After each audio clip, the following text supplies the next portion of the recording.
ಏನು ಸಂಸಾರ ಅನ್ನೋದಲ್ಲ, ಈ ಸಂಸಾರದೊಳಗ ಪ್ರತಿಯೊಬ್ಬರಿಗೂ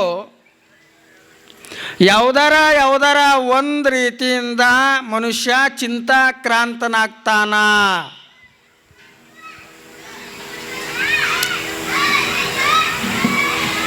ಯಾರಿಗೆ ಚಿಂತೆ ಇಲ್ಲ ಹೇಳ್ರಿ?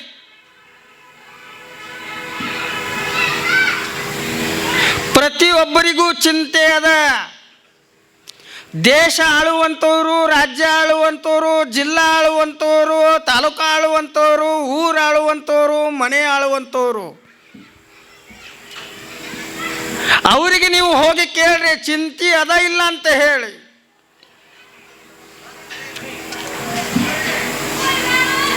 ಪ್ರತಿಯೊಬ್ಬರಿಗೂ ಚಿಂತೆ ಅದ. ಚಿಂತೆ ಇಲ್ಲದೆ ಜೀವನ ಅಲ್ಲ, ಸಮಸ್ಯೆ ಇಲ್ಲದೆ ಜೀವನ ಅಲ್ಲ. ಜೀವನದೊಳಗೆ ಸಮಸ್ಯೆ ಬರವ, ಜೀವನದೊಳಗೆ ಚಿಂತೆಗಳ ಬರವ. ಈ ಚಿಂತೆ ಜೊತೆಯಲ್ಲಿನೇ ಆ ಭಗವಂತನನ್ನು ನಾವು ಮರೆಯಬಾರ್ದು. ಆ ದೇವಿನನ್ನ, ಆ ಅಪ್ಪಯ್ಯ ಸ್ವಾಮಿನನ್ನ ನಮ್ಮ ಜೀವನದೊಳಗೆ ಎಂದೂ ಮರೆಯಬಾರದು. ಬರೇ ನಾವು ಸಂಸಾರದ ಚಿಂತೆ, ವ್ಯವಹಾರದ ಚಿಂತೆ, ಮತ್ತೊಂದು ಮಗದೊಂದು ಚಿಂತೆ ಮಾಡ್ಕೋತ ಹೋದಾಗ ಬರೀ ಚಿಂತೆಯಲ್ಲಿನೇ ಮನುಷ್ಯ ಹೋಗ್ತಾನ. ಚಿಂತೆಯರ ಇರ್ದೇ ಇರ್ತದ. ಆದರೆ ಭಗವಂತನ ನಾಮಸ್ಮರಣೆ ಮಾಡೋದು ನಮ್ಮ ಜೀವನದೊಳಗೆ ಎಂದೂ ಮರೆಯಬಾರದು. ಅದಕ್ಕೆ ಶರಣರು ಹೇಳಿದ್ರು ನಮಗೂ, ಬಡತನಕ್ಕೆ ಉಂಬುವ ಚಿಂತೆ, ಉಣಲಾರದೆ ಇಡುವ ಚಿಂತೆ, ಇಡಲಾರದೆ ಹೆಂಡರ ಚಿಂತೆ, ಹೆಂಡರಾದರೆ ಮಕ್ಕಳ ಚಿಂತೆ, ಮಕ್ಕಳಾದರೆ ಬದುಕಿನ ಚಿಂತೆ, ಬದುಕಾದರೆ ಕೇಡಿನ ಚಿಂತೆ, ಕೇಡಾದರೆ ಮರಣದ ಚಿಂತೆ, ಮರಣ ಇಂತಿ ಹಲವು ಚಿಂತೆಯಲ್ಲಿ ಪೋರು ಕಂಡೆ, ಶಿವನ ಚಿಂತೆಯಲ್ಲಿ ಪೋರು ನಾಕಾನೆ ಅಂಬಿಗರ ಚೌಡಯ್ಯ. ಅಂಬಿಗರ ಚೌಡಯ್ಯನವರು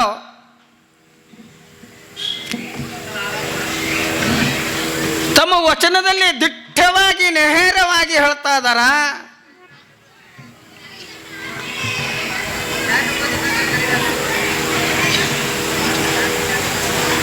ನಮ್ಮ ಜೀವನದೊಳಗೆ ಏನಾರ ಕೊರತೆ ಆಯಿತು, ಹೆಚ್ಚ ಕಮ್ಮಿ ಆಯ್ತು ಅಂತಂದ್ರೆ ಚಿಂತೆ ಪ್ರಾರಂಭ ಆಗ್ತದೆ. ಅಕಸ್ಮಾತ್ ನಮ್ಮ ಜೀವನ ಸಣ್ಣದದ, ಬಡತನ ಅದ ಅಂತಂದ್ರೆ ಅಲ್ಲಿ ಒಂದು ಚಿಂತೆ ಬಂತು. ಬಡತನಕ್ಕೆ ಉಂಬುವ ಚಿಂತೆ. ನಮಗೆ ಬಡತನ ಅದ ಅಂತಂದ್ರೆ ಅದಕ್ಕೊಂದು ಚಿಂತೆ ಅದ. ಹ್ಯಾಂಗೆ ಮಾಡೋದು ಏನೋಪ್ಪ, ಹ್ಯಾಂಗೆ ಬದುಕೋದು ಏನೋ, ಎಲ್ಲಿದ್ದು ರೊಕ್ಕ ತರೋದು ಏನೋ, ಹ್ಯಾಂಗೆ ಕಾಳ ತರೋದು, ಹ್ಯಾಂಗೆ ಹುಟ್ಟಿ ತುಂಬಿಸ್ಕೊಳ್ಳೋದು, ವ್ಯವಹಾರಕ್ಕೆ ಬೇಕಲ್ಲ. ಬಡತನ ಇತ್ತಂದ್ರೆ ಹೊಟ್ಟೆ ತುಂಬಿಸ್ಕೊಳ್ಳೋದೇ ದೊಡ್ಡ ಚಿಂತೆ. ಬಡತನಕ್ಕೆ ಉಂಬುವ ಚಿಂತೆ.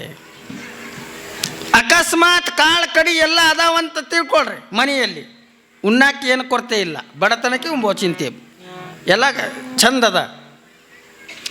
ಉಣಲಾರದೆ ಇಡುವ ಚಿಂತೆ. ಹೊಟ್ಟೆ ತುಂಬಂದ್ರೆ ನಾಳೆ ನಾಡ್ದ ಅಚನಾಡ್ದ ತಿಂಗಳು ಗಂಟ್ಲೆ ಬೇಕಲ್ಲ, ಅದು ಚಿಂತೆ ಮಾಡ್ಕೋತಿರ್ತಾನ ಮನುಷ್ಯ. ಬಡತನಕ್ಕೆ ಉಂಬುವ ಚಿಂತೆ, ಉಣಲಾರದೆ ಇಡುವ ಚಿಂತೆ. ಇಡಬೇಕು ಮುಂದೆ ಯಾವಾಗಾರ ಬರ್ತದ.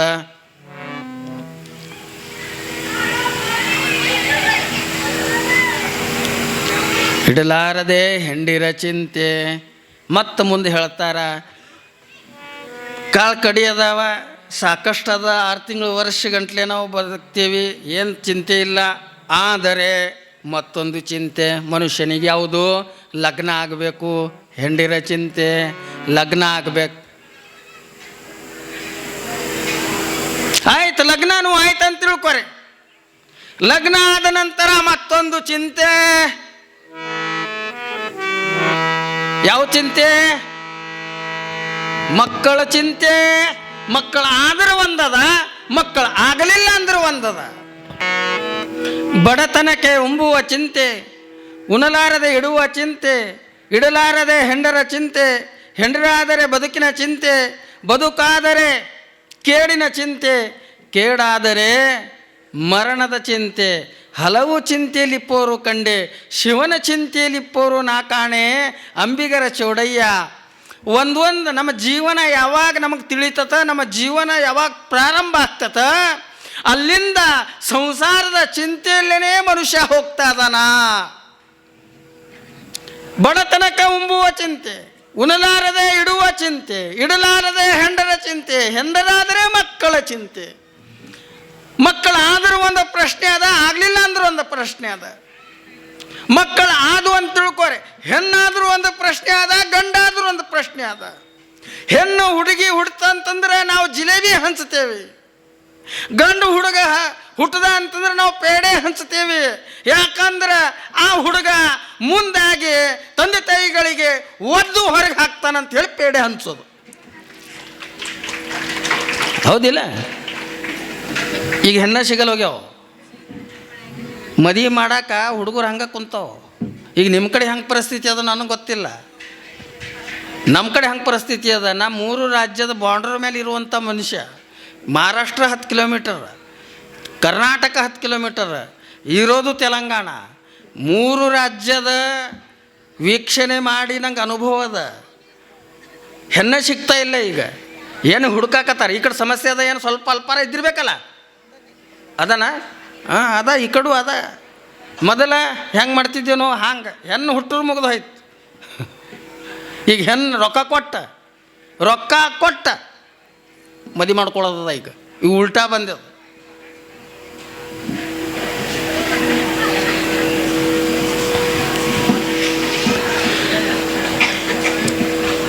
ಮಕ್ಕಳಾದ್ರೆ 2 ಚಿಂತೆ, ಹೆಣ್ಣಾದ್ರೆ 1 ಚಿಂತೆ, ಗಂಡಾದ್ರೆ 1 ಚಿಂತೆ. ಆಯ್ತು, ಮಕ್ಕಳಾದು ಅಂತ ತಿಳ್ಕೊರಿ, 2 ಹೆಣ್ಣರು, 2 ಹುಡುಗಿಯರು, 2 ಹುಡುಗರು ಆದರು, ಮುಗ್ದೋಯ್ತು. ಮಕ್ಕಳಾಗಿರೋ ಮೇಲೆ ಬದುಕಿನ ಚಿಂತೆ. ಮಕ್ಕಳು ಈಗ ಸ್ವಲ್ಪ 1, 2, 3, 4 ಭಾಳ ಆಯ್ತು. ಆಗ ಮಕ್ಕಳ ಒಬ್ರೊಬ್ರಿಗೂ 8, 10, 12 ಹಂಗಿರ್ತಿದ್ದು. ಈಗಿಲ್ಲ. ಈಗ ಹಮ್ದೋ ಹಮಾರೇದೋ, ನಾವಿಬ್ಬರು ನಮ್ಮಿಬ್ಬರು, ಹಾಗಾಗಬಾರ್ದು. ಈ ಭಾರತ ದೇಶದೊಳಗ ಯಾರಾದರೂ ಗುರುಗಳ ದರ್ಶನಕ್ಕೆ ಬಂದಾಗ ಗುರುಗಳ ಆಶೀರ್ವಾದವನ್ನು ಮಾಡ್ತಾರೆ. ಅಷ್ಟಪುತ್ರ ಸೌಭಾಗ್ಯವತಿ ಅಂತ ಹೇಳಿ. ಅಷ್ಟಪುತ್ರ ಅಂತಂದ್ರೆ 8 ಗಂಡು ಮಕ್ಕಳು. ಈ ದೇಶದೊಳಗೆ 2 ಹೇರಂಗಿಲ್ಲ, ಹೆಚ್ಚು ಹೇರಬೇಕು ನಾವು. ಬಹುಸಂಖ್ಯಾತರವಾಗಿರುವಂಥ ಈ ಭಾರತ ದೇಶದೊಳಗ ನಾವು ಅಲ್ಪಸಂಖ್ಯಾತರಾಗ್ತಾ ಇದ್ದೇವೆ. ಸರ್ಕಾರ ದುನಿಯಾದ ನಿಯಮ ಮಾಡಲಿರಿ. ಮೊದಲು ನಮ್ಮ ನೆಲ, ನಮ್ಮ ಜಲ, ನಮ್ಮ ಜನಸಂಖ್ಯೆ ಇದ್ರೆ ಪ್ರತಿಯೊಂದು ಇರ್ತದ, ಇಲ್ಲ ಅಂದ್ರೆ ಇಲ್ಲ.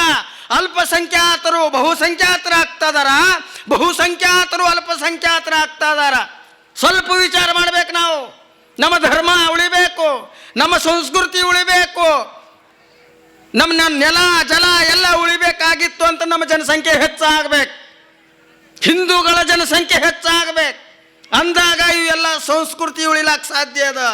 ಇಲ್ಲ ಅಂತಂದ್ರೆ ಇಲ್ಲ. ಒಂದು ವಿಷಯ, ಆ ಮಾತು ಬೇರೆ. ಲಾಸ್ಟಕ್ಕೆ ನೋಡ್ರಿ, ನಿಮ್ಮ ಕೈದಾಗದ. ನಾವು ಹೇಳೋರು ಹೇಳ್ತೀವಿ, ಏನ್ರಿ ಗುರುಗಳು ನಮ್ಗೆ ಅರ್ಧ ಎಕರೆ, 1 ಎಕರೆ, 2 ಎಕರೆ ಹೊಲ ಅದ, ಅಷ್ಟು ಮಂದಿಗೆ ಬದುಕಿಸೋದು ಹ್ಯಾಂಗೆ, ಕಲಿಸೋದು ಹ್ಯಾಂಗೆ, ಅದು ನಿಮ್ಮ ಲೆವೆಲ್ಲೋಗಿ ನೀವು ವಿಚಾರ ಮಾಡಿರಿ. ನಂದು ಹೇಳೋ ಧರ್ಮ ಅದ, ನಾ ಹೇಳ್ತೀನಿ ಅಷ್ಟೇ. ನಮ್ಮ ಹೇಳೋ ಧರ್ಮ ಅದ, ನಾವು ಹೇಳ್ತೇವೆ. ನಾಳೆ ಬದುಕೋರು ನೀವು ಅದಿರಿ, ಎಲ್ಲಿದ್ದು ಬದುಕಿಸೋದ್ರಿ? ಅವ್ರ ಖರ್ಚ ಪಾನಿ ಏನು ಕಮ್ಮಿ ಅದ ಏನು? ಮೊದಲೇನು ಶಾಲೆ ಇರ್ತಿದ್ದಿಲ್ಲ, ಏನು ಇರ್ತಿದ್ದಿಲ್ಲ. ಹಂಗೆ ಮಕ್ಕಳು ಹೇರೋದು, ಕೆಲಸ ಮಾಡೋದು, ಹೊಲದಾಗ ಹೋಗಿ ಮತ್ತು ಬರೋದು. ಈಗ ಹಂಗಿಲ್ಲ. ಓದ್ದರೇ ಬದುಕದ, ಓದಲಿಲ್ಲ ಅಂತಂದ್ರೆ ಬದುಕಿಲ್ಲ. ಓದ್ಬೇಕಂದ್ರೆ ಅಷ್ಟು ಸರಳ ಆಗಂಗಿಲ್ಲ. ನಿಮಗೆಲ್ಲ ಗೊತ್ತದ ಎಷ್ಟು ಖರ್ಚ ಪಾನಿ ಅದ ಅನ್ನೋದನ್ನು. ಇರಲಿ, ಮಕ್ಕಳಾದರೆ ಬದುಕಿನ ಚಿಂತೆ. ಇಷ್ಟು ಜನ 10-12 ಜನ ಮಕ್ಕಳದಾವ, ಇವರಿಗೆ ಹೊಟ್ಟೆ ತುಂಬಿಸ್ಬೇಕು ಹ್ಯಾಂಗ, ಅದು ಒಂದು ಚಿಂತೆ.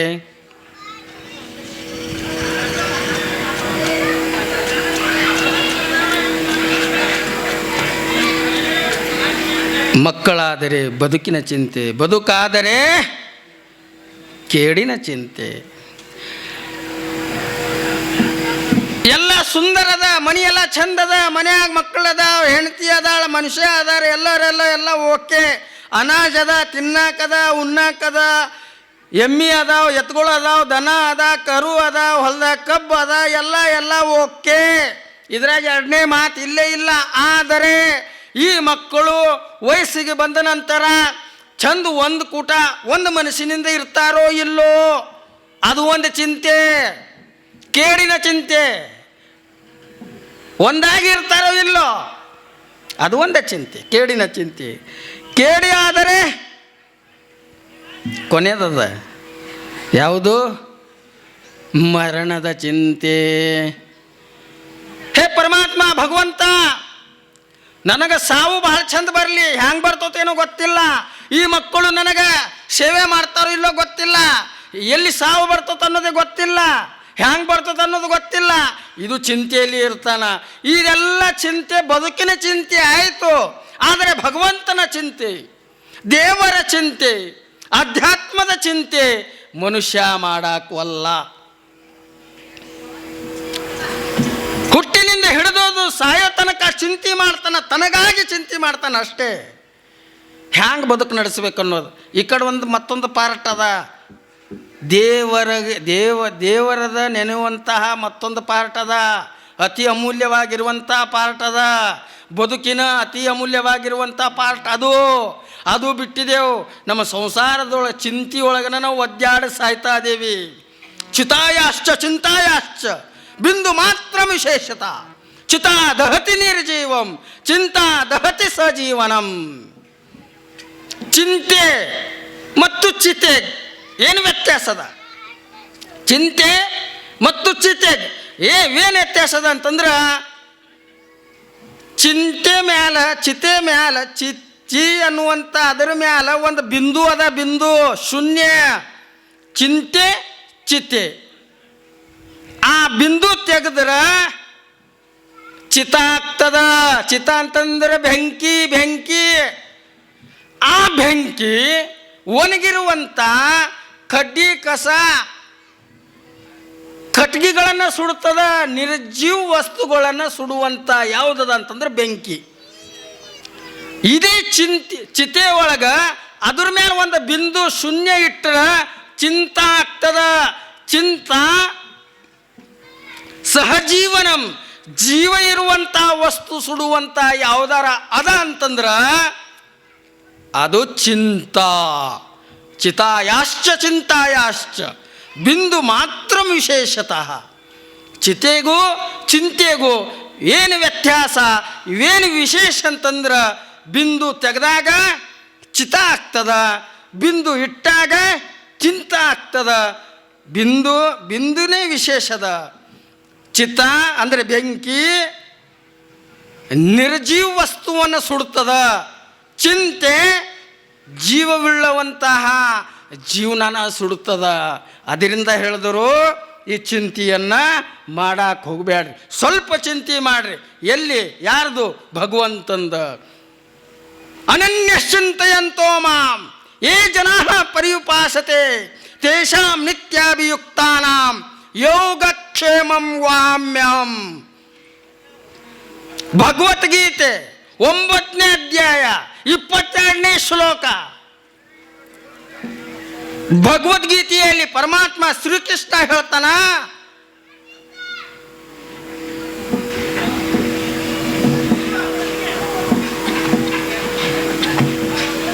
ಅರ್ಜುನನನ್ನು ನಿಮಿತ್ತವಾಗಿ ಇಟ್ಟುಕೊಂಡು ಇಡೀ ಜಗತ್ತನನ್ನು ಕುರಿತು ಶ್ರೀಕೃಷ್ಣ ಪರಮಾತ್ಮ ಹೇಳ್ತಾನ, ಏನು?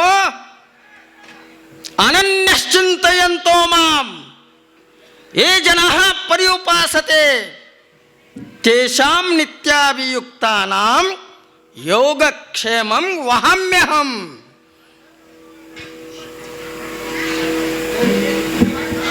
ಏನು?